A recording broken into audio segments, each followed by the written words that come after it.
So I remember in my last video I said we're going to build a paper integration into Appgyver. I know there's like in the internet there's like zero way of doing that in Appgyver. There's a way of integrating with Stripe or other stuff, but I've actually found a way to do that with paper. And in this video we're going to cover just that. How to create this button right here, integrate it to paper, actually integrate it to a website which will integrate to Appgyver and have that website host for free, entirely free in our own hosting platform such as Firebase. Firebase is just a Google tool which is free for anyone who has a Google account. So let's start the video. So this will be a 5 to 6 video series. I pray it should be more than that because I want to make the video short and to the point, and also make sure you enjoy. Thanks. So the first thing we're going to do is go to create new and create a new app. So click on create new. It's going to load, still loading. So after loading for like 10 minutes, I finally get and name our app, and I was thinking the best name would be Amazon. Let's call it Amazon.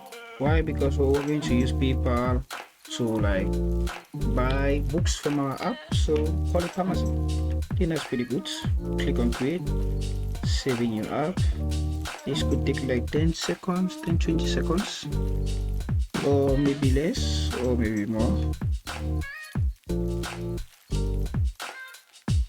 Okay, now loading.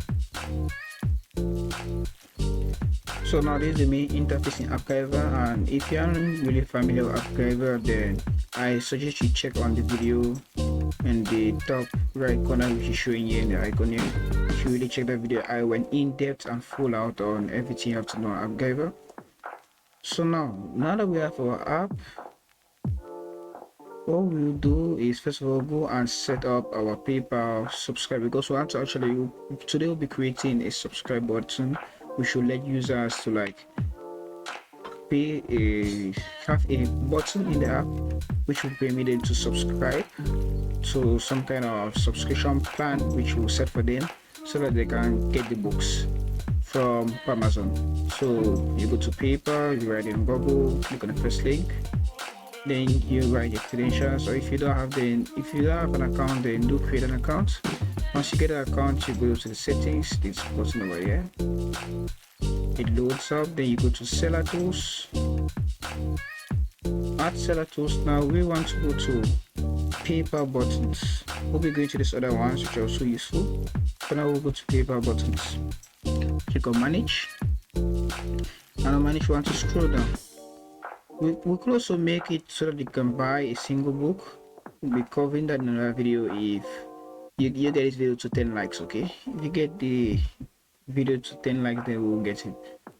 We'll buy now, buy single books. But for now we're going to subscribe. Remember, don't forget to subscribe. If 10 likes, I will get to buy now. Also, I made an app, a books app, entirely out of Appgyver, so you want to check it out. Again, link in the description or in the top left corner over here around. So create PayPal button.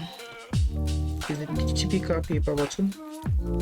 You read all of these, accept payments, we know start of fees, check the website for more information, create payment for your website. The button will be integrated as so basically what it's saying is that the PayPal button will be creating will be in the form of HTML code, which now we can integrate in our website.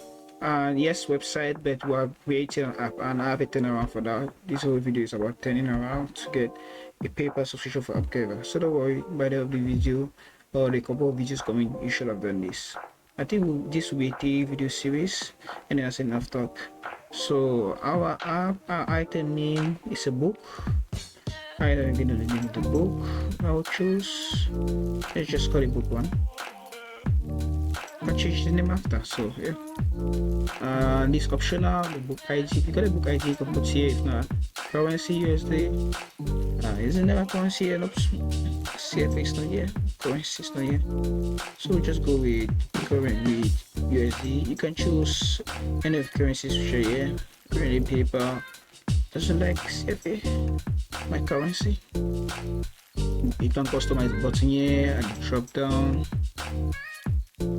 Okay, drop down menu. Okay, a text file. Okay, and customize text appearance anything. I'm okay with this. This is how the viewer will see the button. Appgyver create usernames and passwords for customers. Oh, okay, so if they're new, then they can actually have this. So I don't know. You could have this or not. I think that's not really useful. It could be. Actually, you know what? Let's just have this here. Appgyver create usernames and passwords for customers.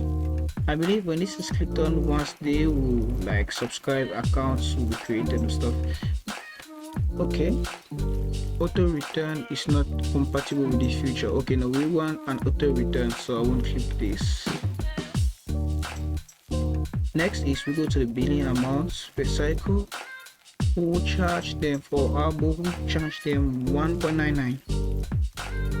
Why am I saying 1.99? Any amount. I just thought of 1.99 when I did start this video. So yeah, 1.99. Monthly, yearly, days. you could have them every day to pay, every week, month, year. Okay, 1.99 is too big. Let's just say 1 year or 1 month. Why not? 1 month. And actually, let's just put it. I prefer 0.99. Fair enough. Per month. I mean, who won't subscribe for this? This is basically like 1 pancake. Also, leave it like 3 pancake. After how many cycles should stop billing? Of course, never bet. If you wanna like, I don't know, stop billing for whatever reason, you can come and choose over here. You want a trial period. If you don't give the trial period, then come and click here, be my guest. Put the amount for the trial period. Define time for the trial period. Yeah, just don't want it. Merchant account ID, you can use my security merchant ID, or just click here, just leave it here.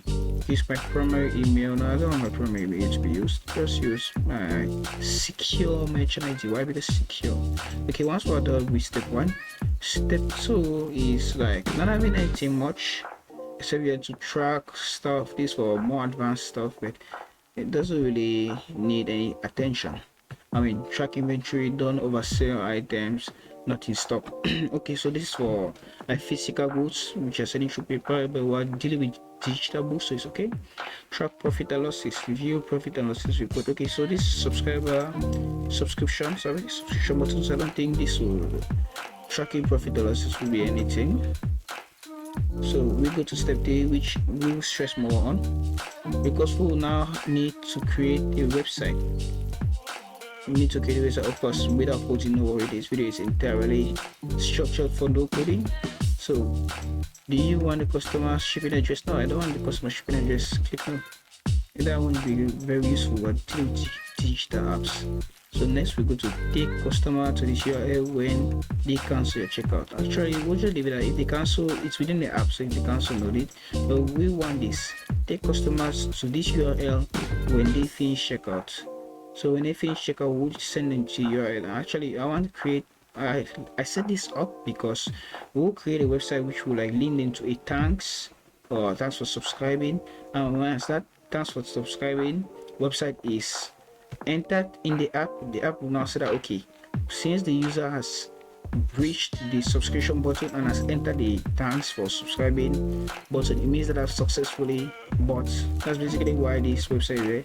After they are finished checkout, it means they have successfully bought the item. So the app now will be able to say that okay, so they have bought the item, I can now give them access to it. So we'll create a logic for that over here. The things that Appgyver can't really read from paper whether you have bought something yet. So this is the turnaround. Okay, explain won't help. Actions would speak a billion times better. So now we need to put like a URL to create a website. So the two ways of creating a website for free